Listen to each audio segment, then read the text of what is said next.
Hi, hello friends, welcome back. Yes, it is me. I am just sitting here and I'm going to film all of the info. So you're going to, it's different days, but you're seeing me in the same outfit because I'm filming on the same day. Okay, so anyway, so day 5. Today I'm going to keep it a little bit shorter because day 4 was literally like an hour long, which I did not intend.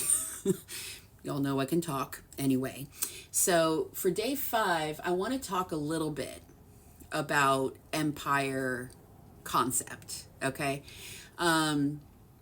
Because this again is something that I wish somebody had said to me, kind of threw in front of me and was like, hey, you might want to check this out. You might want to you might want to think about this moving forward, okay? This concept of expansion and why empires fail, because we always see them, we empires have always failed. If you look back historically, okay, empires fail. It's what they do. But that doesn't have to be the case, okay? It doesn't have to be the case. So I'm just looking over my notes really quick. They're on my whiteboard.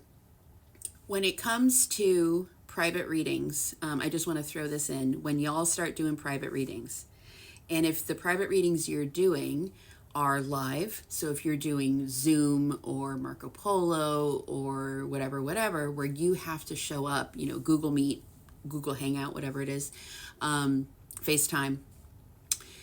If people don't show up for their session, no call, no show. It is up to you whether you want to allow people to reschedule. I would not. Not without a fee. And then the whole reason behind this is not because we're being hard asses. It is because time is precious and time is valuable. That is time you could have spent with your family. That is time that you could have spent creating content, okay? So, and people, we're all wrapped up in our own worlds, right? So I'm not saying that people do this on purpose, that they're jerks or whatever, but we're all wrapped up in our own lives. We all have stuff going on. We forget. But people need to be respectful, meaning that if something comes up, they need to let you know hours in advance, preferably days in advance, okay? So I want you to have some sort of disclaimer on your Stan store or your Linktree or the landing page for wherever they're buying, that if they are purchasing a live reading, they have to notify you 72 hours before if they need to reschedule, okay? Or cancel, etc., etc. But if they don't let you know past that 72-hour window, so let's say you have a reading set for Thursday at 2 o'clock. If that person does not let you know before 2 o'clock Monday that something came up and they need to reschedule, anytime after that window, and I mean that, 2:15, 3 o'clock, there's a fee. And you need to stick to that. It's a boundary, but it's more about respect. And I want y'all to be able to feel very comfortable. Because what's going to happen is you're going to get burned out and you're going to get angry after a while. Because this happens a lot, okay? So I believe I talked already about no refunds. Like, never give a refund. Never, ever, ever, ever, ever. No refunds, ever, okay? I don't care if they hated the reading. I don't care if it was 24 hours late. Like, whatever the situation. We do not give refunds, okay? If somebody is really that angry or that upset, you can give them an extra 10 minutes or something like that, okay? But it's very rare that people are actually that angry. They might just be like, I want a refund. No. No. And they can file a claim on PayPal, whatever. People have definitely done that to me after I've done their reading.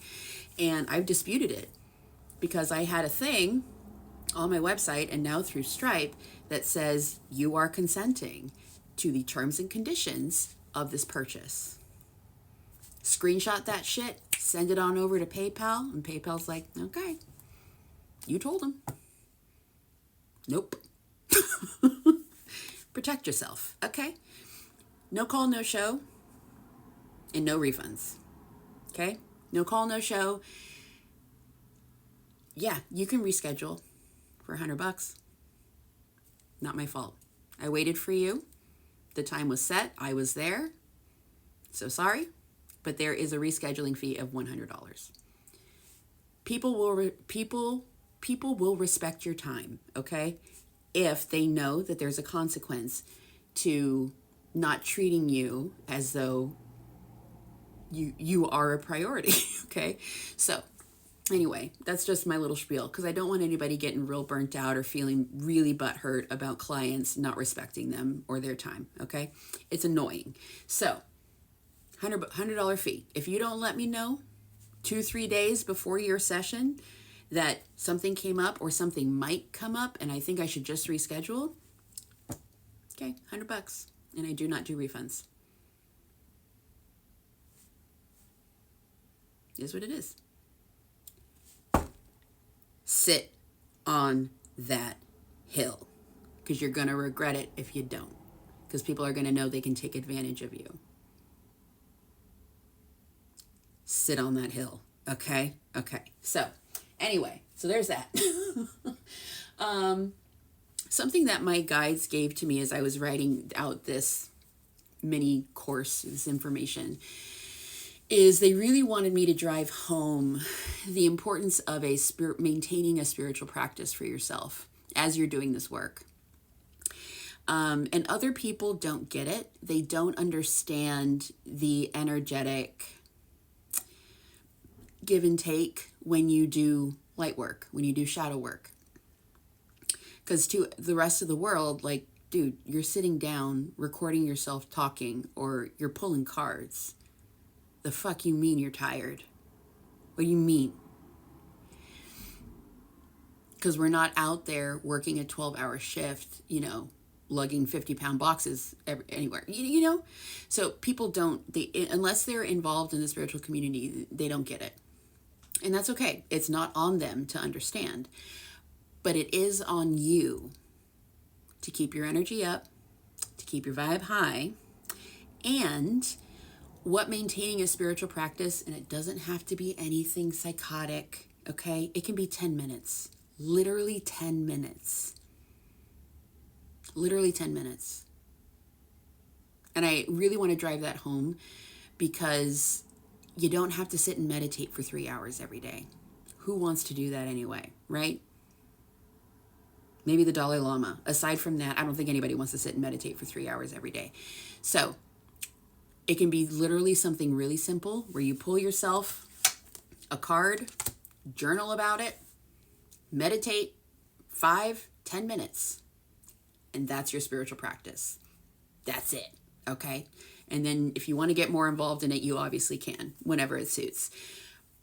But that little bit of maintenance is really, really, really, really important. And so something that my guide said to me as they were explaining this to me was that they said, I wrote it down. They said, once it's built, so once the foundation or once your empire is created, once it is built, the spiritual practice maintains it. Why? You have to look at your spiritual practice as like Daenerys from Game of Thrones, how she would have meetings with her advisors every day. That's literally what we're doing when we are going into meditation, when we're talking to our spirit team. We're getting downloads, we're getting information, we're getting ideas, right? We're getting clarity. And this is actually why empires fail. This is why my empire, Universal Empress Academy, failed. Empires fail because they don't shift. In other words, empires fail because times change. The type of people that empires rule over changes. The social, socioeconomic status of people change, right? The type of clients you attract is going to change. Your niche is going to evolve and move over time, okay? And you're going to have to adapt to working with different kinds of people. When you first start out, you might be like me, where you have a friggin' army of codependent baddies. And I've said this before and I'll say it again. I built my business on the backs of my codependent baddies coming to me for their messages from the ex every day. Love y'all. And I'll be honest, most of them, I've brought them up with me. They're now fully no longer codependent, moved on, building their empires, doing their thing. And I love that so much. But I literally built my business from my codependent clients. And when I say codependent, what I mean is he coming back? When? Bree, when? When is he coming back, Bree? Love y'all. Wouldn't be here without you. But my point is, my collective shifted from that. And I no longer had an army of codependent baddies, and I didn't know what to do. And so that was a failure on my part, and my empire failed because I didn't shift with the changing of the tides, with, calling in a different collective, with having a bunch of clients that were no longer codependent and didn't really give a fuck what their ex said, right? Because they were listening to me. Didn't really care if the ex came back. And so I was kind of like, shadow work, anyone? So empires fail because the emperor or empress of that empire cannot release control. They become too rigid in the structure of what they've built, and they become too afraid to start shifting and changing with the people, with the times. And that's why empires fail. Historically, that is also usually when some sort of coup de grace or government takeover happens, okay? A rebellion happens. It's because the empire leaders, the emperor, empress, whatever, they're unable to get out of that very rigid mindset of this is what I created, and so I'm going to stick with this forever. You have to be able to change with the times, with your collective. You have to be able to shift and flow. And having your daily meeting with your advisors, okay, with your own spiritual version of Tyrion Lannister et al., that is how you're going to be able to avoid empire ruin, okay? You feel me? So, I hope that makes sense. Now, the other thing is there will be algorithm shifts. This is crucial, okay? Because you don't want to just be riding the wave. Oh, I hope I get views today. Or you just notice 3 weeks later, oh my God, my view, what's going on with my views? What's going on? Why my videos were getting 30,000 views every few days. Now my videos only have 300 views. What's going on? You don't want to find yourself, 333 as I say that, you don't want to find yourself in this place where you didn't even realize that your views had tanked so far down. Because on TikTok, what does that mean? You're not in the algorithm. You're not in the For You page anymore, babe. Which means you're not going to grow. You're not attracting new followers. That's a problem.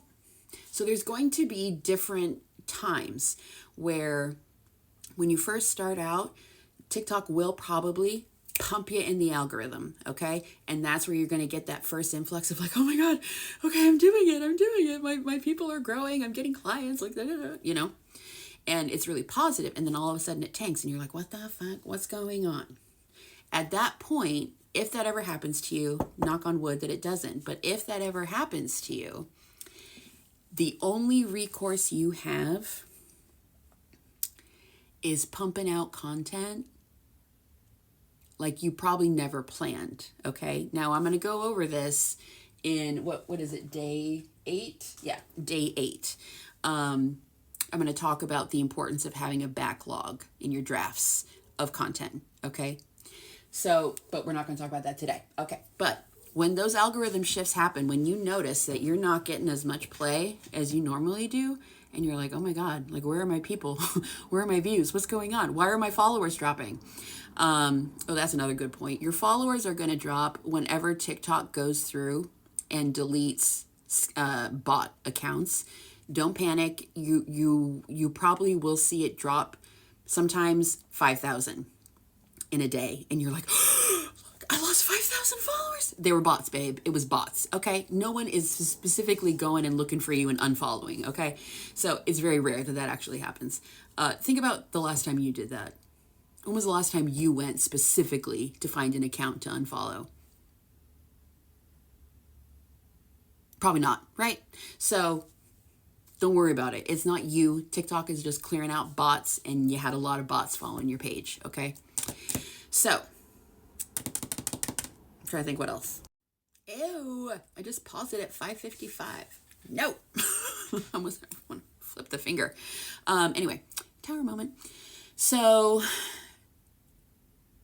when you notice that there's been a dip, okay, in your views, you're not getting as much play as you usually do, you're going to pump out that content.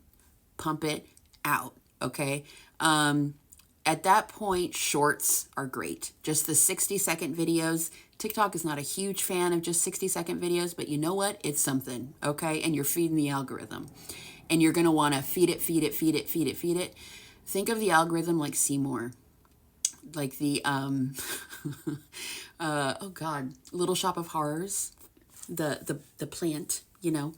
I always envision the algorithm like Seymour, and it needs to be constantly fed with content, just pop, pop, pop, pop, pop, especially when you're first starting out, okay? But if, just real quick, you know, not real quick, you know, y'all know me, but if you notice that your views are down, or you're not getting as many followers as you normally do, there is a chance that you've been taken out of the For You page for whatever reason, okay? And in that case, pump it. Go hard, babe. Make it happen, okay? And eventually you will find that they put you back on the For You page. But it's almost like this little test. Like, are you willing to change with the times? Like, are you willing to pump out more content until we get you back on the For You page? You know? So see it as like a challenge. Like, all right, TikTok, I see you and your algorithm shifts. If I have a thought, I'm posting a video, you know, like, oh, look at that blade of grass. So friggin' pretty. It's raining outside. Post it, babe. Okay. So but when that happens to you, if you have a thought, post. All right. For real. What are you having for dinner? I don't care if it's a tarot channel. I'm having popcorn for dinner. I don't care. Post it, okay? So that's how you get out of the 300 view jail or hell. Another word for that is being shadow banned. I've heard, you know, a lot of people use that term. You can get out of there. You just got to pump out content like crazy, okay? And it's going to happen a few times. Just don't stress about it. That's why it's always helpful to have a backlog of content available at all times, which we'll get into later on. So that is your homework for day 5. Establish your no call, no show, no refund policy. Okay. You're also going to establish your spiritual practice. Really start thinking about your empire and how you want it to look and how you want it to expand. Okay. Think of it like historically. Okay. Think of like Alexander the Great, right? Cleopatra. It was always all about territory. It was always all about expansion, right? So in this day and age, in terms of your empire, your content creation, right? Think about where you want to go 5 years from now. I'm not saying that you've got to go absolute pedal to the metal. Not all of us are capable of that, right? But do have in the back of your mind where you're going, okay? Think of yourself like freaking Cleopatra, man. You're in Egypt. Fabulous. You know what? I want to take over the world. So start moving those armies out, okay? Start coming up with a blog. Start looking into a podcast. start writing a book, etc., etc. Open up another channel.